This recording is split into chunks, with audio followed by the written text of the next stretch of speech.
मलाही इथे थांबण्यात काहीच इंटरेस्ट नाही. पण हो, जाण्याआधी पुन्हा एकदा तुम्हाला सांगते, हे आता जे सगळे काही उद्योग चालू आहेत ना, ते आता थांबवा. आज ना उद्या देवांश सरांना हे सगळं कळलं ना, तर त्याचे काय परिणाम होतील हे तुम्हाला चांगलंच माहिती.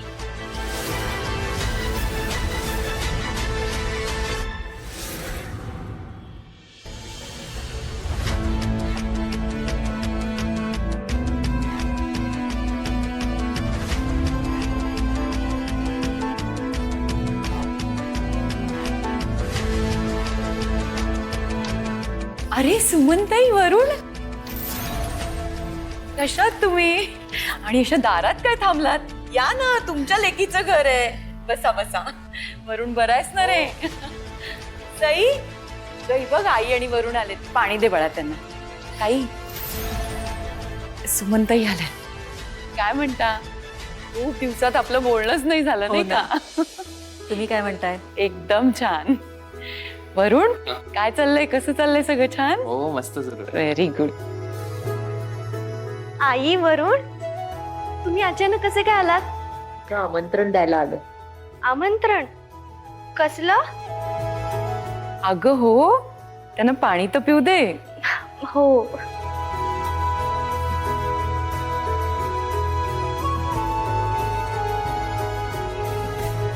सुमनताई, सांगा आता तुमच्या लेकीला. खूप घाई झालीये सगळं ऐकायची. काय ना जानकीताई, आमच्या गावाकडे एक रीत आहे.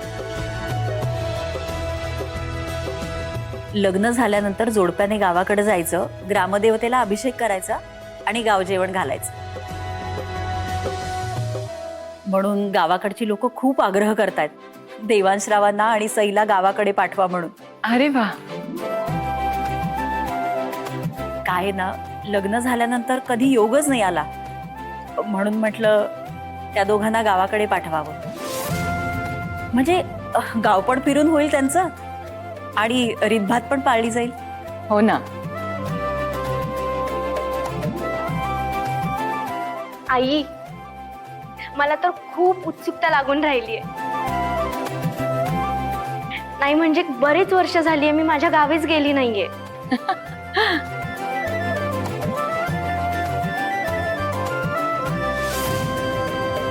आता योगाला जायचा.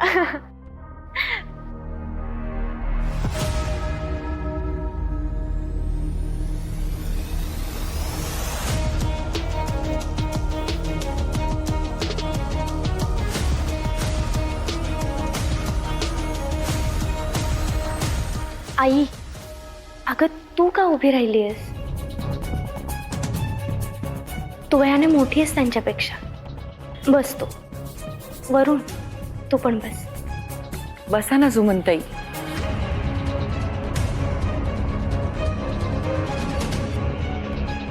आम्ही तुमचं सो कॉल्ड आमंत्रण स्वीकारू शकत नाही.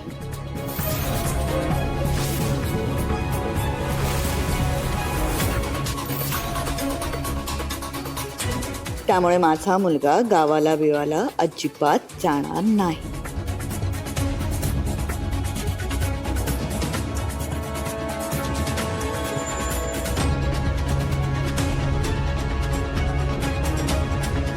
अरे नमस्कार, तुम्ही कधी आला? मगाशी चालू.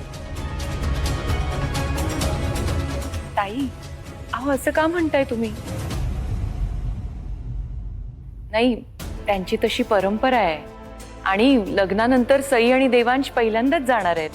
तिथल्या माणसांना भेटतील, त्यांच्या हातून पूजा होईल, सगळं छानच होईल ना. काय छान होणार आहे? काही छान होणार नाहीये. असं कुठल्या तरी गावी जाऊन गाव जेवण घालत बसायला माझा मुलगा काही साधारण मुलगा नाहीये. देवांश जहागीरदार आहे तो. त्याची समाजात काही ओळख आहे, समाजात त्याला मान आहे. हे असं कुठल्या तरी गावी जाऊन असं लो क्लास लोकांच्या पंक्तीत बसायला त्याला जमणार नाही. ते जहागीरदारांच्या स्टेटसला शोभत नाही.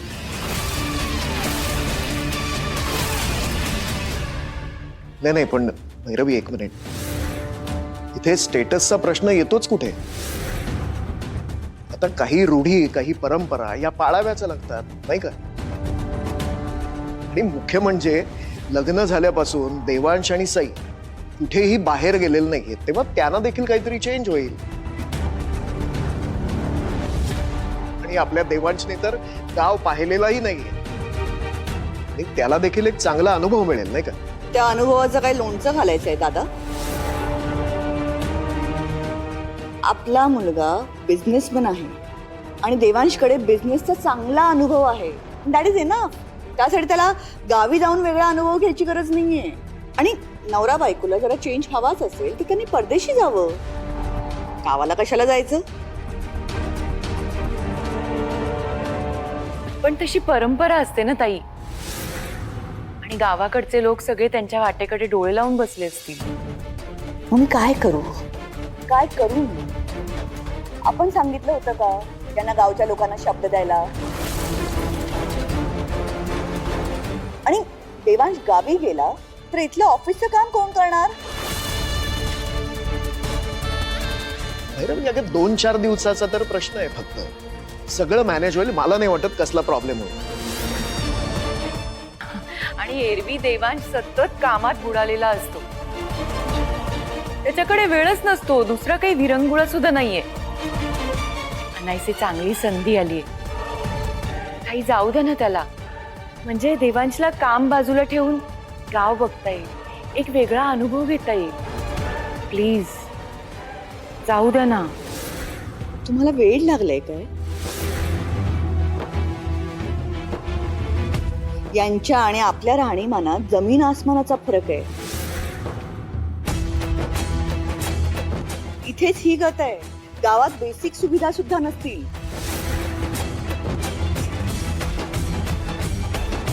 काय नाही, देवांश काही गावी जाणार नाही. भैरवीताई, तुम्ही अजिबात काळजी करू नका. देवांशरावांची अजिबात गैरसोय होणार नाही. अहो, गावचे जावई आहेत ते. पण खरंच सांगते, अजिबात काळजी करू नका. तिकडची लोक खूप चांगली आहेत, खूप जीवाभावाची आहेत. आदरातिथ्य खूप चांगलं होईल त्यांचं तिथे. हा, हो, गावी गेल्यावर देवांशला काहीही त्रास होणार नाही याची जबाबदारी घेताय का तुम्ही? त्याला कसलाच त्रास होणार नाही देताय मला स्टॅम्प पेपरवर लिहून? बोला.